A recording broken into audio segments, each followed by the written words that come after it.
Hi friends, আজকে আমি নিয়ে এসেছি একটা ব্লাউজ বানাবো। তো চলো ব্লাউজটা বানিয়ে নিই। প্রথমে কাপড়গুলো নিয়ে নিলাম, আর কাটবার জন্য যা যাবতীয় সমস্ত কিছু লাগবে, ফিতে, স্কেল, যেগুলো লাগে আর কি, ওগুলো সব নিয়ে নিয়েছি। তো এই ব্লাউজটা আমি বানাচ্ছি আমি আমার ফ্রেন্ডের জন্য। চলো এবার কাপড়টা কেটে নিই। ডিপ নেক পরতে ও বেশি ভালোবাসে না, যার জন্য গলাটা খুব বেশি বড় কাটিনি। ওর সাথে আমার অনেক দিন পর দেখা হবে। ওর সাথে না আমার খুব ভালো বন্ধুত্ব, মানে বন্ধু বললে খুব কমই বলা হবে। তো অনেক কিছু, শুধু বন্ধু না। তো চলো যাই হোক, ব্লাউজটা রেডি করি।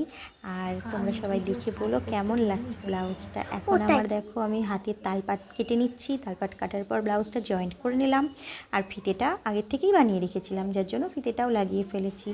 আর এখন আমি তো হাতা কাটিং করা হয়ে গেছে, হাতার তালপাটটা কেটে হাতাটা বসিয়ে নিচ্ছি। এরপর আমি চলে যাব সেটিং করতে। আর দেখো এখন আমার সমস্ত কাজ হয়ে গেছে, আর আমি এটাকে এখন রেডি করে নিচ্ছি। তো আমি না এটা কেমন করি, যেহেতু আমার কাছে পিকো মেশিন নেই, যার জন্য আমি সোজা দিক থেকেই এটাকে সেলাই করে নিই। তারপর যার যতটা ফিটিংস লাগে সেটা আমি ঠিক করে নিই।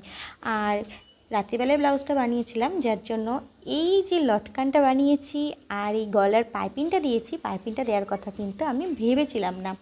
তো পরবর্তীতে লাগানোর জন্য এটা কিন্তু একটু ওপেনে হয়ে গেছে, তবে খারাপ দেখাচ্ছে না। তো বলো তোমরা সবাই ব্লাউজটা দেখতে কেমন লাগলো। আর খুব ভয় লাগছে, বান্ধবী পছন্দ করবে তো? তো তোমরা সবাই অবশ্যই কমেন্ট করো তোমাদের কেমন লাগলো। তারপর তার কেমন লাগে আবার আমি অন্য ভিডিও একটাতে জানাবো।